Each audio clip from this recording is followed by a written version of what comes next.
All right, guys, welcome back to the channel. Today, we have a very special video for you guys. We have one of my favorite reviewers, Brass Facts, on to talk about some general purpose rifles and optics and all that good stuff. So without further ado, welcome to the channel.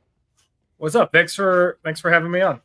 No problem whatsoever. So um, I'll just get started right away. Your recent video on the restless rifle syndrome, I took that very personally.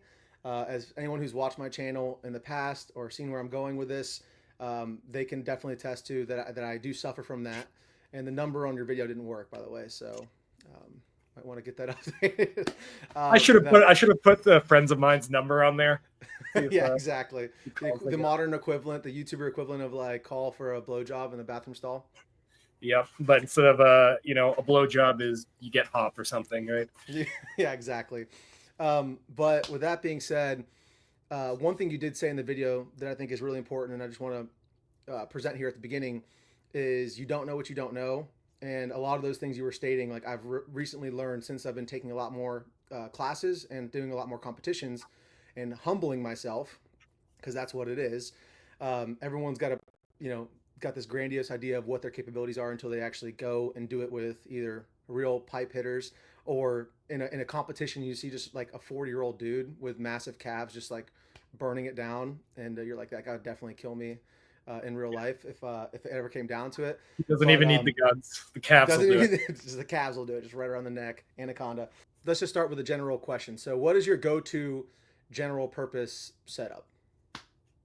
Yeah, yeah. Kind of talked about this in the past, but a big guiding principle for me is I do want a wide range of capabilities because everyone always talks about MET-TC and like bring the specialized rifle to the task. And I think MET-TC is in large part kind of bullshit for civilians because you do not have ISR. You're probably not going to have a recon team on target. You don't even know what's going to happen. So a degree of flexibility, I think, is important. It's not to say you should discard intel, but like what's the weather? You look out the window, that's the weather, right? Like that's the extent Yeah. of the knowledge you're going to have. So my rifles are pretty general purpose in nature. While I do talk about, specialized rifles, even my specialized rifles are kind of tempered down to have what I call fighting rifle capability, or the ability to use it easily in a, sub 100 meter usage. So, we brought a bunch of show and tell stuff. So I have two sort of, general purpose rifle. So fairly simplistic. I think the part that stands out the most, other than the copious amount of bullshit strapped to it, namely night vision and magnification, is probably the short barrel nature of it. I think a lot of people shy away from short barrels because they see the math and they're like, oh, this rifle is not effective within X envelope, whatever it ends up being. And yeah, that's true. But to me, a rifle is like 100 yards and in tool first, and then that other stuff is gravy on top. Even though I have magnification and all this stuff on it. Now I could go. I think the thought experiment is you could just make a 14.5 and then put all the crap on it, and then put a laser on it and all that. But to me, you quickly end up going down like this rabbit hole of chasing capability only to end up with something you're not actually all that comfortable using. And then that's how the cloner gang gets another member when they buy a carry handle upper and realize it's so much nicer to run a light balance gun. Yeah, I like a lot of what you said. I agree with a lot of what you said. This is currently this has been what I've been debating on my channel, and a lot of people have been watching. We've been talking about this, right? It was this is a 12.5. So what length is that upper? That's a 12.5 as well, yeah. Okay, so there you go. Great minds think alike. But this is currently my setup right here. EOTech 1 to 10 top dot. My laser is on my 11.5, which is kind of like the one I keep going back and forth between. Yep. These are both Super Duty uppers. And for full disclosure, Geisley sent me the 11.5, and Brownells did send me the 12.5, so everyone knows. But Geisley stuff just works, and I've shown that on the channel for all the reviews, and you can check those out. But both set up similarly. This one has the Trijicon Credo 1 to 8 on it, the old version that doesn't have wind holds, but that's where this laser is right now. But I don't have nearly as much time on night vision, I'll be very honest about that, as you do. My night vision use is fairly recent and pretty new to me. I haven't done a night vision course and or any like moons out stuff, which looks awesome. Would love to do that stuff, but yeah, I'm kind of going down the same path. And my theory is, hey, if you need it, why not have it without? And when you go with a shorter barrel, even if you have a heavier optic setup and you have a light, a laser, and everything, it's closer to you. So even though it's heavier on a 14.5, it would feel much heavier. I don't know. Is Yep. that fair to say? Yeah, I mean that's how engineering and lever arms work, right? The longer the torque or longer the lever arm is, the more torque is being applied. And it's just a number of things, right? Like I can run a 14.5 and get all the toys I want on a gun without compromising my velocity too much. But I think everyone that's tried that seriously, including the military and the guys that can choose their own kit there, seem to always default back to a shorter barrel setup, giving up that longer range capability, just for a little more comfort on the user side. It's not to say you can't make a 14.5 general purpose rifle with a suppressor, with night vision, with a magnified optic. Blah, blah, blah, blah. You absolutely can. One of the guys I shoot with, one of my friends does that. But I don't know. We put an 11.5 in his hand, and he was like, "Oh, I'm just going to put a red dot on this and make it my night vision gun." And I'm starting to really notice I haven't seen that 14.5 in about 6 months. So 11.5 supremacy, man. That's the real deal. But I think 12 people. Here's the thing, like you were talking about with barrel lengths. People, once you start going down the path of like, well, a 12.5 can't do as much as a 14.5, and people are like, well, if you're going 14.5, you might as well go 16 inch. And if you have a 16 inch, why not go 18 or 20? And then by the time you put everything on it, it's like you're literally running around with a spear, and you're like a caveman, and it's just 20-pound rifle. Yeah, you could use 55 grain as a vibe check, right? But modern ammunition is pretty incredible. And even if a bullet doesn't reliably expand, 77 grain OTMs are going to still tumble and do some pretty good damage out past 300 yards, which, as far as the military is concerned, I believe is their what they call the effective range of the M4, the infantryman, right? 0 to 300. This is my 14.5 URGI clone thing, and I took this to a CQB course with Orion Training Group without the can because I didn't have a blue can to train with the Sims.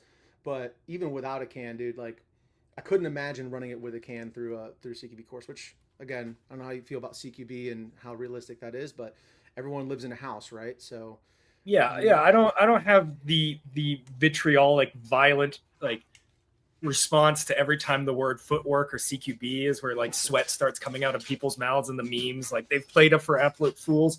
Like I don't have that response nearly as much because my logic is I live in a city, or even if I moved out of the city, I'm pretty close to a city.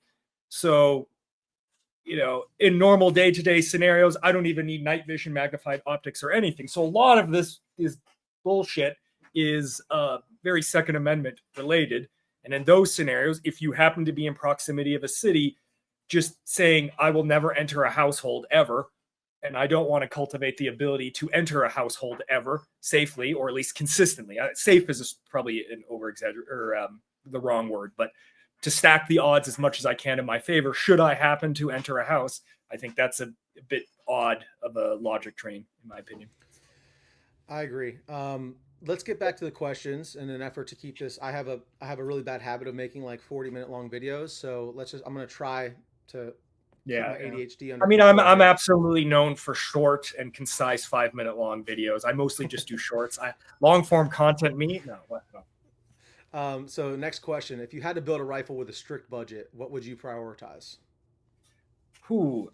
I would probably prioritize. I would reach a minimum threshold of like reliability or known quantity in terms of brand for the actual gun itself, or just the parts choice if I tend to build it, and then most of it's probably going into the optic and Okay. enablers. I I think I think chasing like one MOA barrel, like super premium barrels and all that stuff is pretty hardcore diminishing returns. Like you can get a lot done with even a 4 MOA, AR-15. I think people Yeah.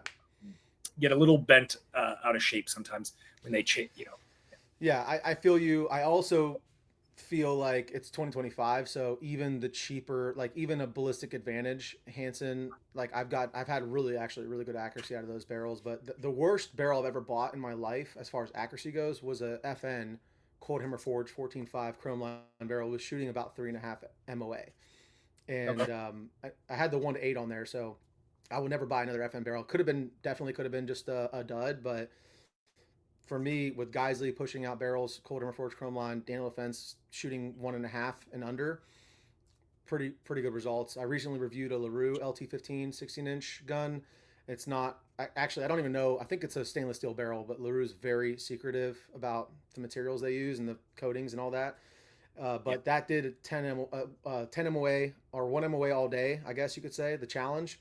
I don't know if it really meets the restrictions of the challenge, but I shot a 10 round group and it was 0.8 MOA. So in today's day and age, I feel like even budget barrels, which the barrel and the BCG is what I would primarily prioritize, and then optic. So I agree with you there. I just can't stand the look of handguards. Not to call it the Griffin here, but the look of the handguards that have a little bump out on the bottom. I know it's like every generic, just like this has an Arco rail on it, so disregard this, but just like a little, like the guys, like they all have it, but they just look better, I guess. I might be guilty here. Aesthetically, it just bothers me. Yeah, I'm gonna. My rifles are hideous then because I have all of mine have the bump. Yeah.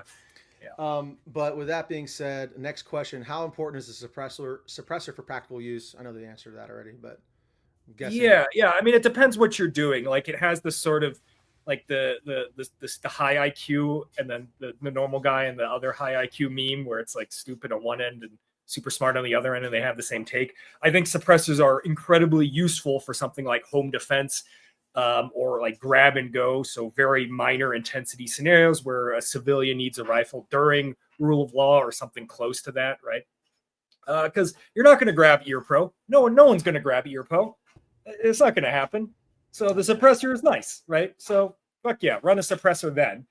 And then on the other end, I think suppressors are really nice too for like extreme societal collapse scenarios, right? Suppressors are also good because it turns out if you've ever been on the receiving end of a suppressor, which is not a hard scenario to set up, right? There's not shoot houses, but like army style ranges where you can be shrouded from the bullets quite safely, or you can just shoot perpendicular to someone if you're doing some kind of drills or something. And you very quickly figure out on the receiving end of things, suppressors make the noise of guns very peculiar. To the point where the snap of the bullet is going to be louder than the muzzle report. The echo that you hear is going to be very indistinguishable from the sound of the muzzle report. The list goes on. And then there's, of course, ancillary benefits of flash suppression and the fact that it makes you way cooler than you were beforehand while giving you cancer. So there's a myriad of benefits there in my opinion. I don't know, just a lot. It's not too hard to set up a scenario if you're out west, at least. Out east, I don't know if you could ever set something up like that to hear what it sounds like to be on the receiving end of a suppressor. And it's much more different than you'd think, right? It's not video game like where you just hear, you hear a really loud report. You just can't tell where it's coming from a lot of times because a reflection from a mountain might trick your brain into thinking that's the source. That's a long-winded answer, but. No, that's fair. Since we're on it, flow through can, traditional baffle stack can, do you fall somewhere in the middle? Yeah, I'm kind of, I don't know if I'm in the middle. I think each style of can has their pros and cons, and some do it better than others. So from the perspective, from what I've seen, roughly speaking, from sound to the shooter, flow cans seem to be a little better, at least from port pop perspectives. From a raw sound perspective of trying to reduce your signature, say 300 blackout subs or something, it's almost impossible to beat a traditional style can. Now, the part in between that's a little harder to figure out is like on, a generic fighting rifle where the suppressor isn't really there for you. It's for, the other dude downrange. Then it's harder to say which is better. Or actually, no, it's not harder to say. The traditional can is better for that. But you can get really close with modern low back pressure cans like I just recently reviewed the Cat White Bread, right? Where it's still a little boomy, right? It's not quite on the same tier of even a very simplistic traditional style can, but it's not making that large flash report at night that you're typically associated with low back pressure cans. And it does a 90% as good job as the traditional can. And now I don't have to tune the fuck out of my gun, right? So yeah, I love that. It depends, right?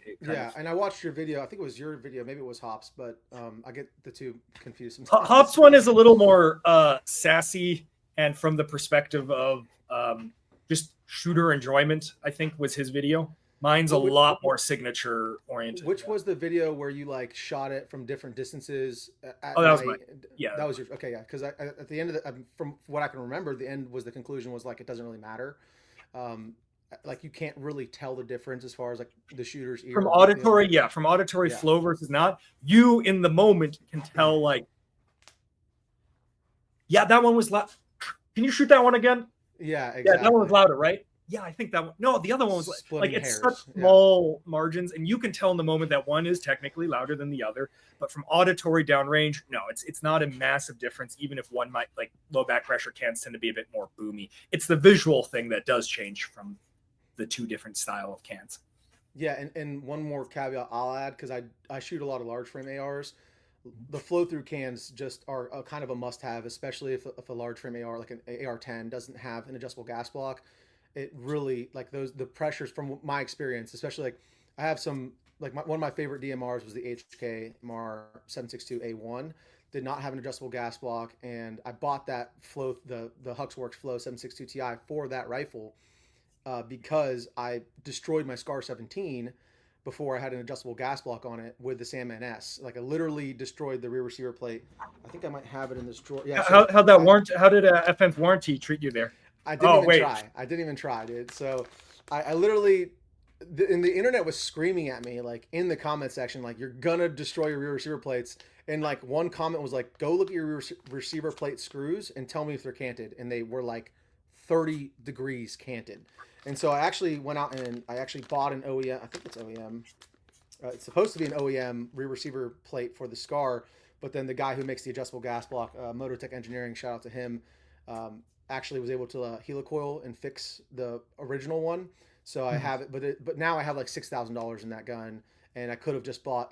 Those cans are expensive, but I could have just bought that can to begin with, and alleviated a lot of those issues. But that actually um, mirrors, not to keep this going on forever, but that mirrors my experience with a lot of large frame ARs. They don't have the nuance and adjustment. It's like, oh, it's piston. It's going to work great with a suppressor. It's like you have 3 settings, one of which turns the gun off. Like you're not getting any tuning going on whatsoever. Yeah. So it's a lot. It's pretty nice to reduce the kind of, yeah. Okay. Well, let's get into another topic that I've been hotly debated on my channel recently, which is optics. So we already talked about, and I think we all know that you lean LPVO. That's the way I lean right now. But I'll ask the question anyways. So red dot magnifier versus LPVO versus ACOG for a GPR. And then, my whole thing is like, okay, the GPR, like the one rifle you train with all the time is the only one that really matters in my opinion. As a reviewer, I use this channel as an excuse to have restless rifle syndrome and move things around. It's a tax write-off. You got to spend money to make money. You don't get it. You don't get it. We'll make money soon, I promise. Yeah. Tell me about it. My wife is, she's a saint. I'll put it that way. But what, like, if, ideal scenario, this is kind of where I got hung up too. Like early on, I was very much a collector. I mean, to some extent, I still do think guns are investments and they're artwork to me. So I love having, this is America. Get as many as you can afford responsibly. But it's begs a question. If you're going to invest, if you're going to go to a training course, you're going to spend thousands of dollars either flying somewhere. The courses are expensive and ammunition is expensive. What are you going to pick? That's the only rifle that matters. You know what I mean? So what do you think, and what is your stance on that? Okay, let me start with the ACOG because it's very polarizing. Like I really like the ACOG, and most of my gun career, quote unquote, is on an ACOG, RMR or whatever. Actually, no, it can only be an RMR. If you put a Hulse on a Trijicon ACOG, you're fucking trash. Oh, dude. You can't match. You have to match, dude. Yeah, you have to match brands, right? Like it's got to be a Trijicon on a Trijicon. Otherwise, half the reason you have the ACOG is vibes anyway. No, 100%, dude. This. I mean, I'm a Call of Duty guy. Like I grew up. I mean, Halo first, then Call of Duty. Man of culture. Good. I had an extensive combat career in airsoft growing up when I was like 12 to 16. Multiple tours in airsoft. Yeah, exactly. And I had a fake ACOG at the time, which I thought was the coolest thing in the world. And then I realized, because I realized at like 14 years old how expensive ACOGs were. To me, and I had my mom's credit card number memorized. So like another saint, my mother, I would just spend money on her credit card without her even knowing. but I didn't do that. I didn't buy the real thing at the time. Thank God I didn't. But again, I have RMRs, but they're on other rifles that I prioritize. Like I'm my mostly 14.5's got a you top knot. about with the brand matching. That's fair, dude. I'm definitely butthurt right now. So, Yeah, yeah, but yeah, yeah. continue what you were saying about your love of the ACOG. I think is what we were going Yeah, at. love hate, right? I want to point out though, with the how people don't appreciate how much ACOGs have gotten cheaper. They used to be $2,000 not so long ago. Now they're like 900 for a TA-31. So we have it pretty good. But no, I really like the ACOG for a lot of the. Is it soft factors? I don't know. The fact that it's incredibly durable. The mount is screws into the body itself instead of being a scope ring. It's very simplistic. I really like how the reticle presents itself. And for a long time, that was one of the better ways to get high quality glass. All that. Nowadays, is it high quality glass? Yes. Does everyone else do that level of glass? Sure. So now it's mostly just the reliability and simplicity thing, which is why I keep it on guns where I really value like durability. So like a gun I'm chucking in the back of a truck or something. My issue with running one as a GPR is it requires a lot more work to be good with an ACOG than any other optic type. And that mostly has to do with the fact that a red dot in a piggyback position is very difficult to use and manage recoil with and to consistently index. It takes me about 1 to 2 weeks, about three range sessions to kind of dial back up to the speeds I used to be at. And they're still going to be less consistent and slower on difficult shooting at the 1X. You can do the offset, but the offset sucks in the prone. The offset sucks working around cover. It's really difficult to use with armor properly because it doesn't interface quite as nicely. So to me, the ACOG is kind of disqualified for me personally as a general purpose optic, simply because the 1X, which I think is most important, is notably slower and less consistent than a LPVO 1X on a good LPVO or the 1X on a red dot. So that's the ACOG part of it. Yeah, and right? I have another. I had the TA-33, I believe it was the one that's looking like looking through toilet paper roll. I forget the TA-33. This is the TA-11. Is it the small here. one or the? I can't remember. I had the small one back in the day. I sold it, but I kept this guy because I do like it. This is a pretty cool rifle. FAL. Oh shit, that OSW. is a cool rifle. Yeah. Yeah, there hasn't been a rifle that's gotten me as excited to review as this one recently. So, and dude, I want to just throw this out there. And if you want to take me up, this is an SBR, so I don't think I could send this one. But if you want to review any of my guns, like I don't know how that works, but we can figure it out.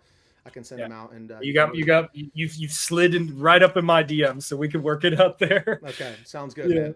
But with that being said, yeah, I agree with pretty much everything you said as far as because people don't realize as a piggyback you're losing a point of contact. Like one of the benefits of shooting a rifle is 4 points of contact. That's why it's so much easier to shoot a rifle than it is to shoot a pistol. And when you go that high, cheek riser or not, like people are like, well, you just get a cheek riser. But on my when I had my ACOG, my armor on top of my ACOG, it was like I had to like almost turn my head completely, and it was like a chin weld almost. This is the wrong gun to demonstrate that with, but if you don't actually shoot and you don't actually try to shoot off a VTAC through in obscure positions, then it may not seem like a big deal. But I had a video recently talking about how the ACOG is trash, mostly, in my opinion. If they came out again with the ACSS version where it had wind holds, those are unobtainium right now. I really wish my ACOG had wind holds. But for me, again, I know that most of the engagements are probably going to, in whatever scenario, are going to happen within 200 meters or less, most likely within 50 meters.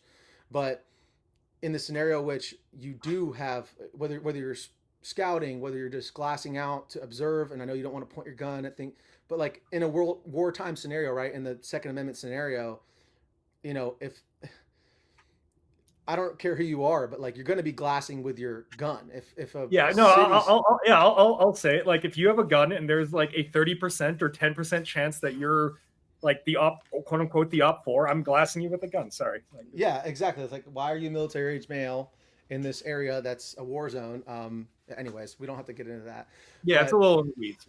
Yeah, it's a little spicy, as they say. But I think that the ACOG, again, like you said, I think it's super cool, super lightweight. If you don't have some, arbitrary military telling you have to run a rear iron sight, there's a lot of modern mounts that can kind of put it in a better position to be used effectively. But the offset, you can't. I mean, this is a 1.93 offset as well, so it's a taller offset. but you still can't use it with nods. There's just no room with the stock or brace fully deployed. There's just no room for your tubes with the ACOG as far back as I like it. And yeah, I think that there's much better options. Again, if you are going with a shorty like a 12-inch that can still get you out to those ranges. But I've done enough talking now, so I'll move on. Yeah. I'll say if I didn't have options of LPVOs or red dot magnifiers, the ACOG is not bad. I had a lot of time on them and I like them a lot. I just find the other options are a little more effective when I time it out. Do you want me to compare the LPVO and red dot real quick? Probably not as long as no. No, I have as much time as you have, so okay. Yeah, I'm not in a rush. It's actually worth noting that everyone hates when I bring this thing out, but this is essentially an LPVO ACOG. Makes sense why that is one of my go-to choices because it combines a lot of the features of the ACOG, but doesn't make the concessions it does because it's a fixed prism. Between red dot magnifier and LPVO, I tend towards LPVO because I want to push my capability a lot and I have a lot of practice, so I don't mind the 1x on an LPVO like some other people would. And I typically put a red dot on top, as you saw in that other one, for passive aiming purposes. But really, I think those two are quite close, and you're kind of choosing between excellent 1x and pretty crappy magnification, the worst of the bunch, or really good magnification, mid-tier 1x, So I'm cool with both. I just lean towards LPVO personal preference thing because I want to stretch my gun out. I want to have that magnification on board. But practically speaking, both are quite good. Yeah, most people don't even have the ability. You guys are really lucky in the West to have BLM land. It's amazing. I live here in Texas, and like 99% of the land is private. So luckily, I have a buddy who's got a ranch, and it's 130 acres, but still our longest line of sight on his ranch within, safely we can shoot is 450.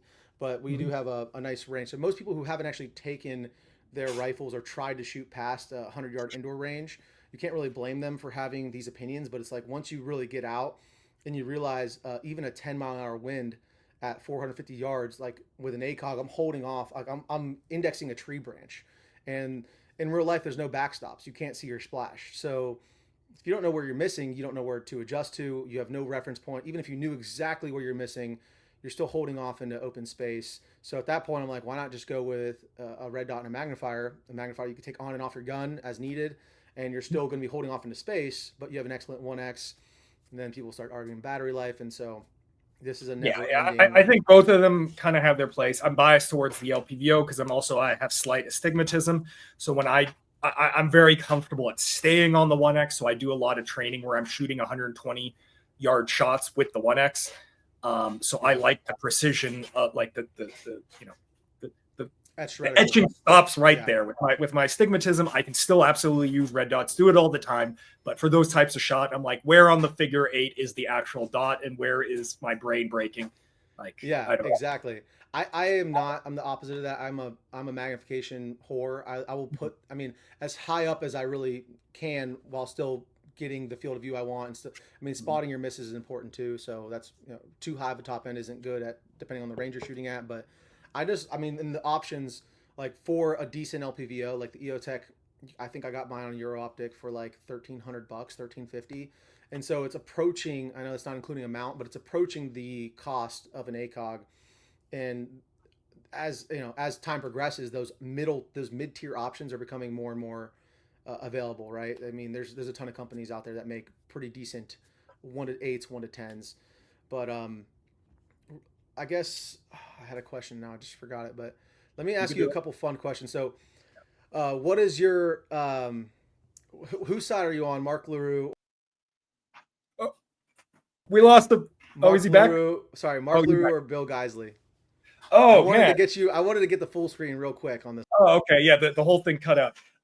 I like Geisley's guns a lot better because they go on sale for like 50% off all the time and kind of represent a really good deal. But Marky he's hilarious when he gets like pissed off at people. So yeah, I think I'm on Mark LaRue's gang there. Okay, cool. Well, and with that being said, maybe as part of this video, I don't know if I'm going to keep this in or cut it out, but I have a bunch of 35% off coupons from SHOT Show. I don't know if you did you steal it? Okay, you did steal that from SHOT Show. Yeah, every time I go, I get the. Okay, I was gonna say you're more than welcome to utilize them. I can send you a bunch. I have 5 left, so I can send some codes to you if you want to give it to some of your subscribers. Yeah. You can give it. You can give them to yours. All the people that wanted them got them when I went to SHOT Show. We'll just Okay, say. I don't know how to give them out. I really don't know if there's a good way to do it. If I should just show them on Just take a screen, the picture of it. Yeah. first person to use them like keeps them. I don't know. Yeah. Show them on screen like this, and it's first Yeah, come just like, first. all right, let's see who's got the fast fingers. But anyways, let's go back to the fun questions here. So, what was your first gun ever? Um. Oh, Savage Model 110 or something like that. A bolt gun. Shot Tula, I think, through it. So we burnt the barrel out in just an unfathomably short amount of time. I think like 2,000 rounds or something like that. Tula, is it corrosive ammo? Yeah. Well, it's more that it's steel line or steel case. Yeah, steel cased and just a bunch of stuff. So the extractor died really early on. The barrel didn't last very long, mostly because we're just shooting it like you shoot a Mosin, like, oh, look, I'm fucking, I'm the sniper from what was it called, Saving Private Ryan in the Watchtower, right? Like we did do some precision shooting because we were lucky to have a range 30 minutes from my house, which shot up a valley. It's gone now because somebody burnt down the whole forest, but it was like out to 900 yards. So nice. We were doing a lot of shooting there, but we were also, this was my first gun and my friend's first guns, so it's it died very quickly. Yeah. All right. Next question. What do you think is the most overrated industry trend right now? Oh shit. Okay. I wasn't ready for that question. We can come back. We'll come back to it. I'm sure we'll get. Yeah. Okay. Is there a gun or setup that you used previously or product that you used to love that now is like cringy to you when you look back? Cringy. I've done like triple full circle on this. I really got into battle belts early on with like first line, second line type of gear. And then I had like a full blown fatwa against battle belts. And now I'm doing competition. So I like battle belts again, but now for different reasons. Okay, fair. My first gun, this kind of ties into the questions. My first gun was my most cringy thing ever. Well, it wasn't my first gun. My first gun was actually given to me by my cousin. It was a Mossberg 835 12 gauge shotgun, and decent shotgun. Never had issues with it. It's a turkey gun, full choke. But then the first AR I ever built was a 7.5, and it had Holosun holographic, which isn't. I've never had issues with it. It's not the worst thing in the world. I guess I can't really say anything bad about it. But it also had Olight. I had a lot of Olight stuff early on that I look back and I'm just like, damn. Yeah, don't go watch my early videos. They're super cringy. But when I started the channel was the Mark 18, so I thought it was the cool guy. Hey, the Mark 18 is still cool. I still fuck with that gun. Yeah, but I also didn't know what I didn't know then, and I was like talking like, yeah, this thing. And I was just talking out of my ass, really, mostly. The more you shoot with actual shooters, the more you train, the more you realize how dumb you are. For me, at least, I'm like, now I second guess everything I've ever said. Oh yeah, my entire life is just self-doubt every single time I press upload on a video. Like I'm like, oh, yeah, like it's like messaging a cute girl or something. You press upload and you go, oh, and then you run into the other room. Yeah, you're like, I don't want to look. For me, yeah, no, it's I have massive imposter syndrome. Because I'm just like I'm just a civilian, right? But I shoot and I train with a lot of law enforcement. I've done classes with Navy SEALs, with Delta guys, and what you find out real quick is like we're all just human, and purely shooting, like those guys typically will get outshot by most civilians who take shooting very seriously. They are not experts in shooting. They are definitely those tier 1 guys are definitely good shooters. I'm not saying that, but they're having to focus on so many other things like that we don't have to, land nav and just other things like that. So I don't know where I was really going with that. I don't want to talk too much shit on the SF community, but I like how you picked land nav as the defining SF qual feature. It's like, dude, land nav. Oh, son of a bitch. I don't know what else is there. Give me some other. No, you're right. You're right. The entire deployment process of an ODA is in fact just land nav. So I think you got it. Okay, next question. If you had to pick one optic for life, what would it be? Oh, I mean, everyone knows the answer to this. It's the LCAN, but a close second is the PLXC. especially when they come out with the red dot bright version. I'm a big fan of that thing on the 1X, so it's a good LPVO tool. Yeah, they stole my acronym. It's RDB. I'm not getting paid for that. I'm gonna have to send a letter to them over that. All Also, I can think about is the Keltec gun when they put that. It's like, wait, hold up, the Keltec RDB PLXE. What's going on here? another RDB was, or Range Day, I guess. It's the Range Day app from TRX Arms. I actually like that because it's an easy way to track. If you do their drills, it's an easy way to kind of track your progress with different pistols and stuff. It's a really good app for what is a holster company, actually. Like, there's a lot of apps that I've done. I've just did the the Scope Cam app. That thing is the biggest hunk of shit I've ever seen in my life, and you need to use that app. And this is a free app. The Trigger Cam app. Yeah. Yeah, and speaking of another app that just recently got an update, Applied Ballistics was like literally the worst app I've ever used in my life, and then they just updated it. And I still don't think there's a way, at least that I could find, to true your ballistic data without like changing the muzzle velocity. Because I chronoed it, and the holds weren't right. I confirmed them, but then I don't know if there's a way. So maybe someone let me know down in the comments if you can true it on the Applied Ballistics app. But what is your current EDC, and how long do you have to shoot something before trusting your life with it? Yeah, my current EDC is the same one that's been forever. I've run a couple different guns. It's the Glock 19 Roland Special. I don't run that one as much as I used to, but still like to do it. A regular Gen 3 Glock 19. I can't reload it properly. I can't drop the slide on it. I have to, come over the top. But, that's the one I bought way back in like 2014 or whatever it was. And I've never felt the need to change it. So that's same one I've been running. Generally speaking, to trust my life to something, I think I need about 1,000, 2,000 rounds. Not that round count necessarily. Like if I mag dump 1,000 rounds in a single range session, I'm not going to, trust it. But it's about a month, 2 months of solid use before I really begin feeling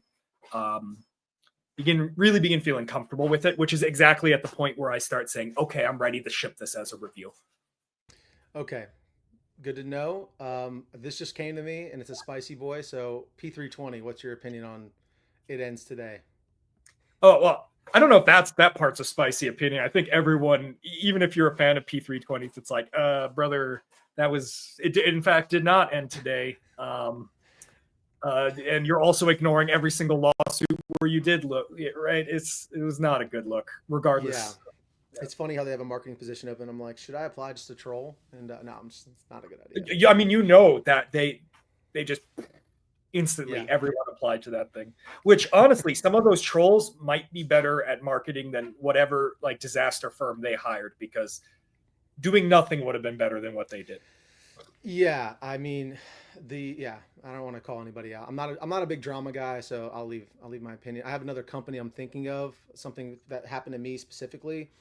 I'll just say it. Dead Air Sierra 5 exploded, and their silence is definitely better than what SIG has done, in my opinion. Not that silence has been particularly good for Dead Air. It's not. It's just the P320 was so bad. That response was so bad. But yeah, I mean, I like the guys at Dead Air, but that I can honestly say I probably will never buy another Dead Air can, because I paid for that can and it just exploded after 113 rounds through my Mark 18. So as did most Sierra 5s apparently, or not most. Okay, that's an exaggeration. Yeah. Well, Mike, when I talked to Mike Pappas about it, he's like, dude, it's statistically it's like less than 1% of them we've had issues with, and I'm like, yeah, but less than 1% is really high for catastrophic failure. Like I hate, sorry, Pappas. I love all the Dead Air guys. I keep bumping into them because I guess they live out. No, they're in Utah. You're out there in their neck of the woods. So I keep bumping into them either at Galleonsons or whatever. One of them was helping me out with that belt fed I was showing. All great guys. Every time I show up at the booth, they're like, "Yo, when are you going to review one of our cans?" I'm like, "Fucking send me one." No, I don't actually want them to send me one because then I have to review it, and can reviews are excruciating to do. But to do them right, for sure. I'm realizing more and more what I actually do is opinion pieces, not reviews, because to actually review something, and I don't know if I need to disclose that to my viewers in every video. It seems like, an obvious thing, but maybe I need to stop calling them reviews and just start calling them opinion pieces or something. I don't know. Because an actual review, it's hard to be objective because it's, all cans sound the same when you shoot them out of a 5.56 gun, deafening. Yeah. Right. So it's hard to get that nuance and that small, like. Yeah, and I'm done sacrificing my hearing for to pop off an ear and be like, let me hear that. It's like, Dude, Oh, my that was ears are, terrible. Amazing. yeah, my ears are Like just the last ringing 5 shots. constantly now. Yeah, I'm 31 and I have constant, like I have ringing in my ears all the time. So I'm like, I'm done. I'm done with this. But here's another question. What is your guilty pleasure rifle setup? And that isn't necessarily practical, but you love it anyway. Okay, so 2. I mean, it is actually technically a rifle. It's SBR. The TP9. Love that setup, but the can is bigger than my dog. It's not compact when you have the suppressor on it. The trigger sucks ass, and the gun keeps breaking just due to shooting. Right, I'm not like throwing it on anything. The gun just keeps breaking from shooting. But it's such a cool gun, regardless. Right, it looks like an MP7. It looks cooler than an MP7, so that's probably my go-to. Yeah, my buddy has one. He's an FFLSOT, and I shot one full auto, and it's pretty sick. It was just like one of those guns you just, I mean, especially full auto, it was just like just instant smile, dude. But I've never owned one. But okay, Probably next don't. question. Probably Yeah, don't. The magazines don't think. even work, and they're $60 a piece. Jesus Christ. What is your take on AK versus AR guy, and are AK guys just hipsters? I think they used to not be. I think back in the day, buying an AK made a shitload of sense because it was a really good way before the AR-15 market had matured to get something that was really reliable, that you could train a lot with, that had very prolific ammunition. Shit, all of them were overgassed to the tits, so you're going to get pretty good at recoil management and like making sure you have a proper stance in the rifle. And it was a good gun, right? There were some weird quirks about like the reload, right? All that stuff, but that doesn't matter too much in the grand scheme of things. Nowadays, I think you got to be a little bit of a hipster to want an AK. And I don't necessarily think that's wrong. That's something I've talked about a lot on the channel. Like whatever keeps you training, whatever keeps you in the sphere and not burning out, then fuck it, do it, right? Because this has to be 50% a hobby, 50% a serious pursuit, or some variation of that. Otherwise, none of this actually makes any sense at all. You're gonna burn out pretty quickly. But yeah, I think it's a little hipstery because AKs are kind of a huge pain in the ass to run seriously if you're trying to get to that level, and you're going to be doing a lot of fighting the gun instead of fighting your own inabilities and trying to get better. Yeah, I think that's pretty true statement, obviously. And then the Russian ammo ban, which I think is still in place from. Yeah, you're basically shooting 7.62 by 3.9 or 5.56, and yeah, 5.45 is you buy 1,000 rounds and put it in the closet so you can shoot your 74 every once in a while. But it's mil-cert status in that case. Yeah. Okay, I know you have a bunch of stuff behind you that we didn't really touch on. Is there anything you want to like talk about that you're excited about that's coming up on your channel? I mean, I showed you this in the pre-thing. This thing I finally got to fucking work. This guy right here, it's a belt fed with a FRT style trigger in it, and in this case, the super safety. You can see the nutsack down here. Yeah, it does all the thingies. And I did not have good luck at all at first. The gun would not run at all. I've learned a lot. I've spent a lot of money. The gun now runs. So okay, and is that super safety? Is that from Hoffman? Is that like an aluminum one, or is that a 3D printed one? Or I think it's one of the metal ones. I think they're aluminum, right? Yeah. Okay, yeah, I just didn't know. I've never experienced one, but all of the videos where I'm talking about the Delta Team FRT, everyone's like, "What about the super safety?" And I'm like, I just recently did a deep dive into that and learned how it actually worked. It's a pretty cool design, I think. I'm just not a fan of the push button safety personally. That's why I have the Delta Tactical on this guy right here, because this is my general purpose rifle, and I don't want to fuck with a crossbolt safety on a gun that I'm going to use primarily in semi-auto.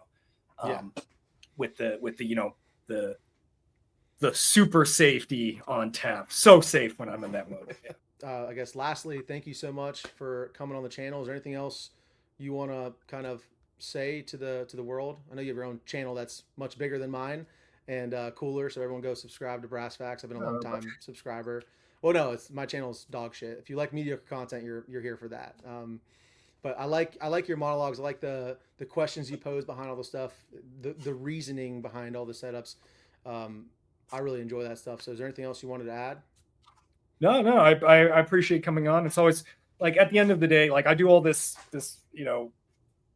theory stuff because I think it's fun to theorize, but I'm also just a gun nerd at the end of the day. Like you met, I don't know if that was on the live stream or before the live stream, but you played Halo, you played Modern Warfare. I played Yeah. Battlefield 2, Battlefield 3, like even, you know, all this stuff is very exciting to me just from a, you know, coolness standpoint, and the fact that they're also useful tools, or also a useful like kind of thing for Second Amendment culture. All of that bundled into one is super fun. So I love coming on these things and just shooting the shit, having my ADD just go on full tilt. Yeah, exactly. There's different levels of autistic with this stuff. I don't know where I am, but I'm definitely like if you run into somebody who is a gun guy, you can just talk for literally hours about like little tiny parts, right? Like, but with that being said, I guess we'll just wrap it up, guys. Support the GOA, support organizations that are fighting for our gun rights.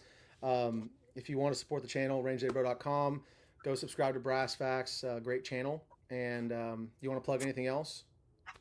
No, I'm good. I'm not. I don't do the plugging. I'm really bad at it. So no, I'm good. Yeah, Thanks for having me. I'm really Go to bad this. at goodbyes. Yeah. What'd you say? Oh, I said yeah. I just realized how silly that is. Like, go watch this guy, but you're already literally watching this guy. So that's Yeah. Well, I'm really bad at goodbye, so I never know how to end these things. But again, thank you for coming on. And guys, let me know down in the comments if Brass is willing to come back on, what questions you'd have for him. We can do a follow up on this maybe in a few weeks. Appreciate you, man. Thanks again. Take care. Yep.